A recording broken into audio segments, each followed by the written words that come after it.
Hi, my name is Folake. I'm a British-born Nigerian photographer. That is a word or a name that I'm getting used to, the photographer part, that is. Because it's only recently that I sort of felt that I was indeed a photographer.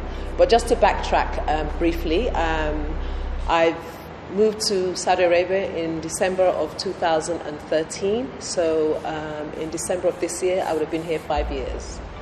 It's quite remarkable that I've been here this long. Somehow it seems longer, but at the same time, it doesn't seem like I've been here any amount of time. And I guess that's is because I feel very, very much at home here, surprisingly, for obvious reasons. But anyway, I'm a photographer now, and that's something that I very happily embrace. But how did I get here? Yes, how did I get here? I've always taken photographs. It's been something that I've done ever since I can remember. I've always taken photographs. And photography has been a hobby, if you like. It's been a hobby. Wherever I go, I take photographs. And those photographs become part of my life story, if you like. So when I look back at them, I can always remember fondly something that had happened, or what was the situation when that photograph was taken and everything. So it is part of my fabric, if you like. So that has been it as far as photography is concerned. And then a couple of years ago, so this is 2018, 2017, 2016, around December 2016, I don't know what I did, but I must have sent off for some photography, something or the other. I can't remember what it was. But then all of a sudden I started getting all this photography stuff, joined this course and workshops and tools to make your images sharper, and f-stops and ISOs and all of that sort of thing. And before I knew it, I had found myself immersed into the world of photography. And so I started taking these online courses. I was doing workshops. I've been to where have I been? I went to Amsterdam was the first workshop I went to. I went to one in Tokyo. I went to one in LA. And over this process, I'm learning more about photography and honing my craft, as it were. So that was that. And then in between time, I had a friend who asked me, who suggested I set up a website. And at the time, it didn't seem something that I was particularly interested in doing, a lot of work and all the rest of it. But then I started to think, I'm taking all these photographs, but then who sees them? Where are they? I post a few on Facebook, I post a few on Instagram, but, you know, the audience is somewhat limited. And I started to think more about the possibility of a website. So last April, I decided that it was, when did I start the website? The website started around February. I was talking about it. But then I thought, in order for me to really get this thing done, as in get a website, I'd have to give myself some kind of deadline.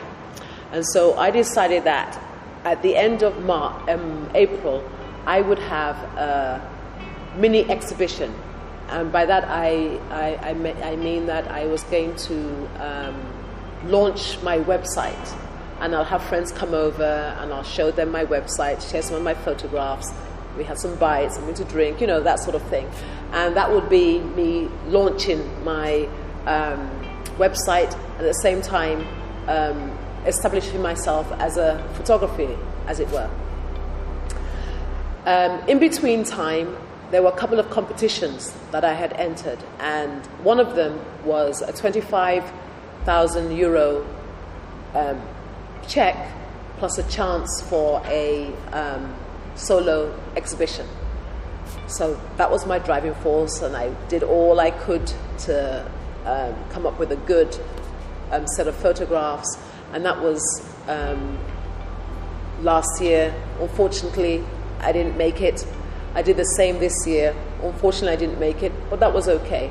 I did submit a photograph to another competition, and that was entered into their gallery, so that was nice. So in between all of this, I'm now yearning for an exhibition. The fact that there was this competition that was offering that suddenly had me thinking about an exhibition. In November last year, I went to Turkey to attend a conference, to present at a conference, in fact.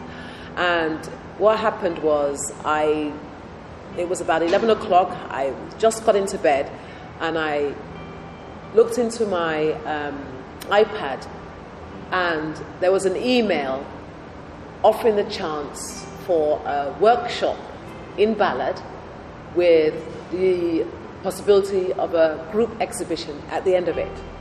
So I quickly jumped out of bed, did the whole pay by PayPal or whatever, paid for it, and then went to bed. Forgot all about it. Came back to Jeddah, and then I thought, oh, group exhibition, how many people are there going to be? What kind of exposure is there? But I thought, okay, regardless of what happens, it's still going to be a good opportunity. So I got there the first day of the workshop. It was a 1 week workshop, and then on the 7th day it was an exhibition. And there were just 3 of us, 2 other ladies and myself. I thought, that's excellent. The teacher, Richard Wilden from the UK, he was doing some work in Saudi, and this was part and parcel of that work that he was doing at the time. So we spent a couple of days, 2 or 3 days in Balad during the day, at night, taking photographs, learning different angles and all the ins and outs of photography. And then we had this group exhibition at the end. At the time, there were just 5 photographs each, and it was part of the Jeddah Bello, another event. So we were not the main event, we were part of an already existing event. But that was still good, nice exposure, but it got me a taste for what an exhibition would be like. So I approached a couple of galleries here. The first one I approached, I was told that as a Saudi, they didn't know. What he said to me was, well, we don't usually deal with non-Saudi artists. Actually, I wasn't too upset about that, because he called me an artist, which was cool, because this was me really coming out to becoming an artist. So the fact that he acknowledged that I was an artist was encouraging enough. The fact that he said that he couldn't represent me or I couldn't share my work in the gallery was something of an affront. But what are you going to do? So I said, okay. He did say to me, okay, just send me an email, send me your photographs, and I'll look at it. But then that dismissal was enough for me. I wasn't going to waste my time sending my stuff, so I let that go. Then I approached another gallery, and again I was told, as you're not a Saudi, we can't represent you. But this other guy said, however, why don't you try Tasami? So that's how I ended up here. In terms of this place, I came, there was an exhibition nearby, I came here, spoke to the owner, who was very open to it. Of course there's money involved, but which was fine. And he actually encouraged me to have a group exhibition because it will be cheaper, I can share the cost. But I wasn't interested in that. I wanted this to be all about me.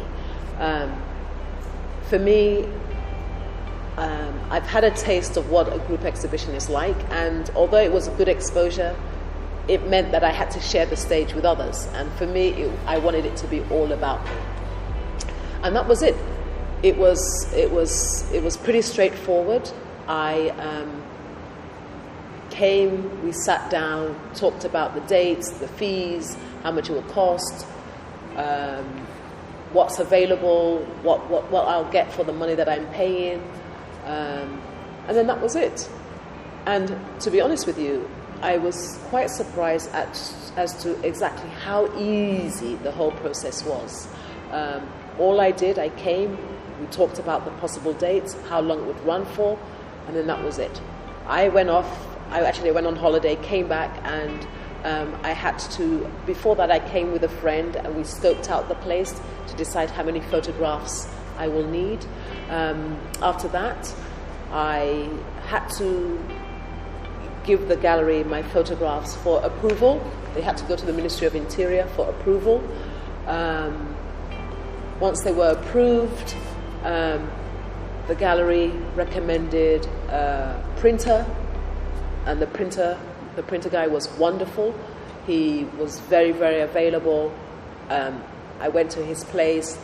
He did a couple of test runs. He told me what the best format for printing my photographs were. He gave me a lot of good advice that helped me along the way. Then after the photographs were printed, he then recommended a place to go to get them framed. I took them over there. Again, everybody was wonderful. They were very, very helpful, organizing the framing. I think he gave me a bit of a discount, which was nice. And then he allowed me to come back to sign the photographs. And then after that, I worked with him so that we could arrange to get the framed photographs delivered here, which was done without any issue. And I suppose the only thing, in terms of my photographs and the placement and the framing and the printing, that was all fine, no problem at all.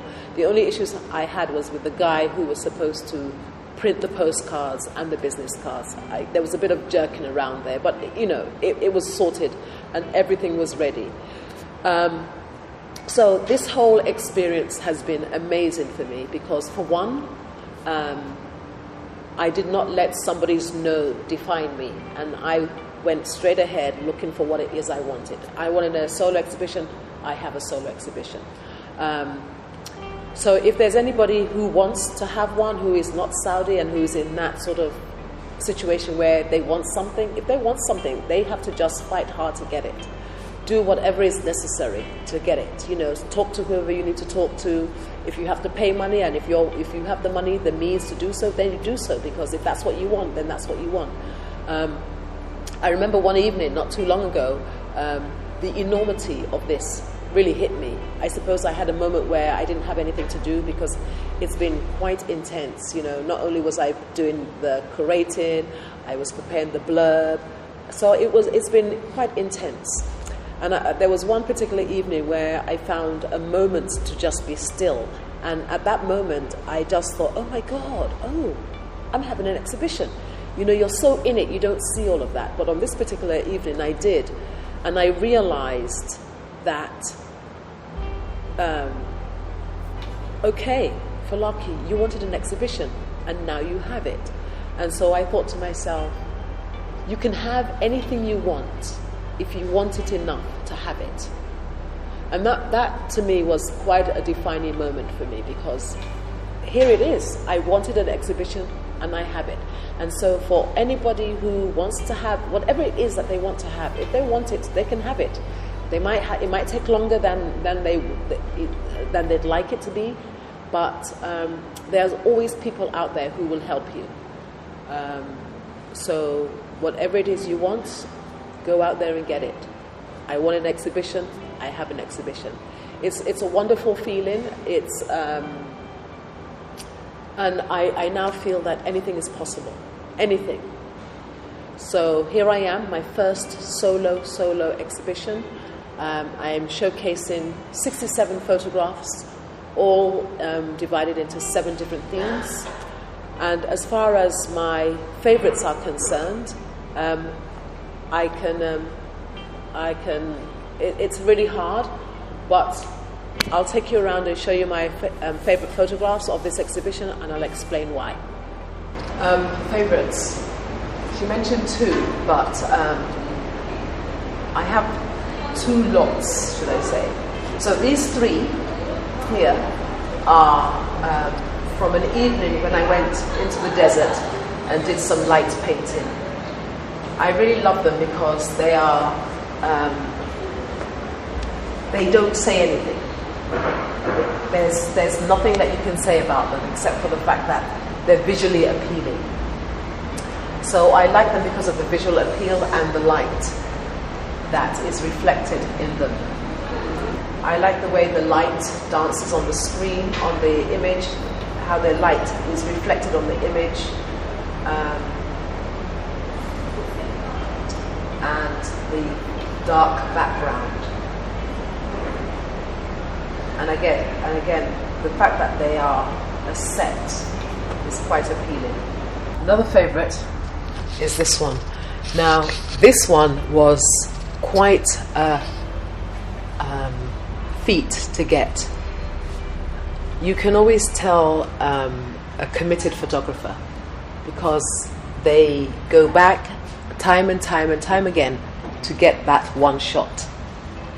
Now, I was very near this building, but every time I was trying to take a photograph, the problem was the sun. I was being disturbed by the sun. The sun was disturbing my shot. So the sun would come in, it was too bright, then the clouds were doing something else, and it just wasn't working for me. So I'd go inside, I was in a big shopping mall, I'd go inside, come out 10 minutes later, no, come back, go back in, go back out again. And this particular image itself is a good example of perseverance. Because I think I must have taken about 15 shots to get this final shot.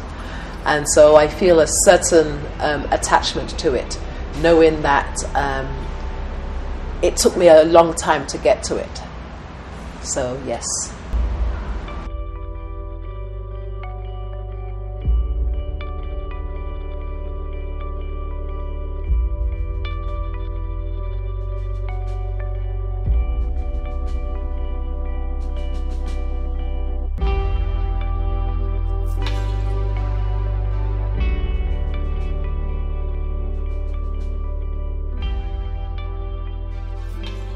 This is part of the theme for doors. And I made this the first picture because it's an open door. And an open door speaks of possibilities, of the new beginnings, of something that is yet to be revealed. And this, in a way, symbolizes my whole exhibition. Something that is as of yet to be revealed. I don't know what's going to happen as a result of this exhibition. Similarly, going into this door, through this door, I don't know what lies behind the door. And so it's significant in that sense because I feel as if this is the beginning of something new. My life is never going to be the same as a result of this exhibition. I don't know where it's going to take me. I don't know what lies ahead. But the very fact that I've had this exhibition suggests the door is open. Or if not wide open, it's ajar. So, and I think I say something here. This is the blurb about this section. And if I can read some of it, it says, doors hold the essence of separating two distinct areas, the world within and the world outside. A door is both an entrance and an exit, and it symbolizes the transition and passageway from one place to another. Metaphorically speaking, a door can mean an entrance or an opportunity. An open door means new beginnings, and it shows that there's a way out. It can also provide a view of what lies ahead. So, doors, a way to the future, a way to new beginnings, a way to any number of things.